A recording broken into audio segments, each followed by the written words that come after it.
Hello guys, welcome to success by Shikha, my official YouTube channel. और मैं हूँ शिखा और आज हम लोग 25 मई के कुछ इंपॉर्टेंट करंट अफेयर्स देखेंगे।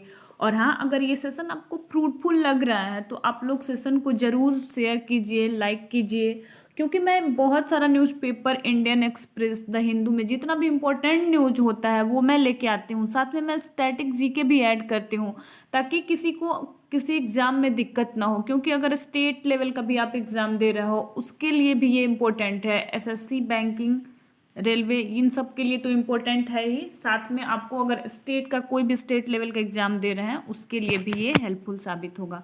तो चलिए देखते हैं कि मेरा क्वेश्चन क्या है आज का। तो क्वेश्चन हमारा पहला है, आरबीआई इनोवेशन हब के सीईओ के रूप में किसने कार्यभार संभाला है? तो हमारा पहला ऑप्शन है राजेश बंसल, दूसरा है नरेंद्र बत्रा, तीसरा है हसमुख अधिया और चौथा है इनमें से कोई नहीं। तो हमारा सही आंसर होगा कि आरबीआई इनोवेशन के सीईओ के रूप में राजेश बंसल ने कार्यभार संभाला है। अब देखते हैं कि आरबीआई का फुल फॉर्म क्या होता है।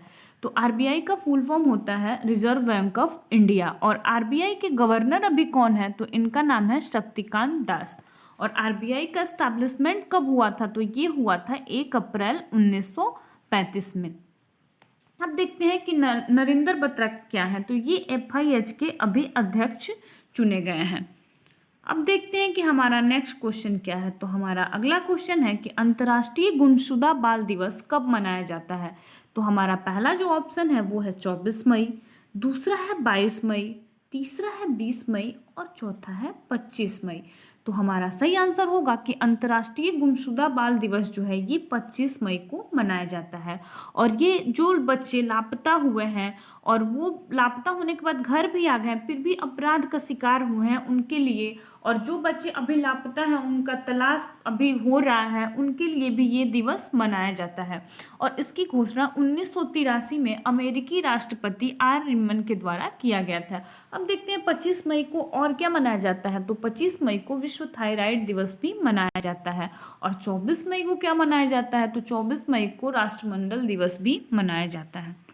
अब देखते हैं कि हमारा नेक्स्ट क्वेश्चन क्या है। तो हमारा अगला क्वेश्चन है कि हरियाणा सरकार ने कोविड-19 रोगियों के इलाज हेतु कौन सी योजना शुरू की है? तो हमारा पहला ऑप्शन है अमृत वाहिनी, दूसरा है आयुष घर द्वार, तीसरा है संजीवनी परियोजना और चौथा है इनमें से कोई नहीं। तो हमारा सही आंसर होगा कि हरियाणा सरकार ने कोविड-19 रोगियों के इलाज हेतु संजीवनी परियोजना शुरू की है। इसमें ये होगा कि ग्रामीण क्षेत्र में जिसको हल्के फुल्के भी सिम्टम्स दिख रहे हैं कि हाँ इसको कोरोना का ये तो नहीं हुआ है, तो उनके लिए तुरंत चिकित्सा प्रदान किया जाएगा।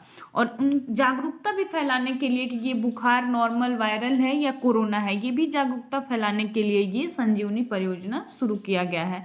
और अमृत वाहिनी ये कौन सी राज्य सरकार द्वारा चलाया गया योजना है? तो ये झारखंड गवर्नमेंट के द्वारा चलाया गया अमृत वाहिनी योजना है।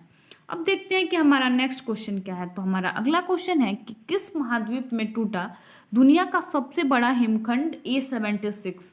तो हमारा पहला ऑप्शन है एशिया, दूसरा है अफ्रीका, तीसरा है यूरोप और चौथा है अंटार्कटिका। तो हमारा सही आंसर होगा कि दुनिया का सबसे बड़ा जो हिमखंड है A76 वो अंटार्कटिका में टूट गया। अब देखते हैं कि कितने महाद्वीप हैं टोटल। तो टोटल 7 हैं। और कौन नाम क्या है? तो है एशिया, अफ्रीका, यूरोप, उत्तर अमेरिका, दक्षिण अमेरिका, ऑस्ट्रेलिया और अंटार्कटिका। अब देखते हैं कि हमारा नेक्स्ट क्वेश्चन क्या है। तो हमारा अगला क्वेश्चन है कि किस राज्य सरकार द्वारा मिशन ऑक्सीजन सेल्फ रिलायंस योजना शुरू किया गया है? तो हमारा पहला जो ऑप्शन है वो है गुजरात, दूसरा है महाराष्ट्र, तीसरा है केरल और चौथा है पश्चिम बंगाल। तो हमारा सही आंसर होगा कि मिशन ऑक्सीजन सेल्फ रिलायंस योजना जो है वो महाराष्ट्र गवर्नमेंट के द्वारा लॉन्च किया गया है। और ये जो है ऑक्सीजन उत्पाद उद्योगों को विशेष प्रोत्साहन मिले इसके लिए ये योजना चलाया जा रहा है। और अभी जो वर्तमान में महाराष्ट्र की ऑक्सीजन उत्पादन क्षमता है वो 1300 मीट्रिक टन प्रतिदिन है। अब देखते हैं कि महाराष्ट्र के राज्यपाल का क्या नाम है। तो महाराष्ट्र के राज्यपाल का नाम है भगत सिंह कोश्यारी। राजधानी कहाँ है? तो मुंबई। और चीफ मिनिस्टर का क्या नाम है? तो इनका नाम है उद्धव ठाकरे।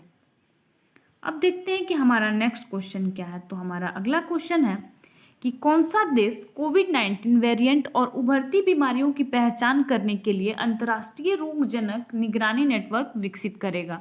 तो हमारा पहला ऑप्शन है चीन, दूसरा है अमेरिका, तीसरा है यूनाइटेड किंगडम और चौथा है जापान। तो हमारा सही आंसर होगा कि कोविड-19 वेरिएंट और उभरती बीमारियों की पहचान करने के लिए ये यूनाइटेड किंगडम द्वारा रोगजनक निगरानी नेटवर्क विकसित किया जा रहा है, ताकि कोई भी बीमारी हो उसको पहले ही शीघ्र पता कर लिया जाए कि ये कौन सी बीमारी है और ये मतलब किसके वजह से हो रहा है। इन सब के लिए ये नेटवर्क विकसित किया जा रहा है। अब देखते हैं कि हमारा नेक्स्ट क्वेश्चन क्या है। तो हमारा अगला क्वेश्चन है कि मोनाको ग्रैंड प्रिक्स किसने जीता। तो हमारा पहला ऑप्शन है मैक्स वर्स्टैपेन, दूसरा है लुइस हैमिल्टन, तीसरा है कार्लोस सेंज और चौथा है नॉन ऑफ दिस।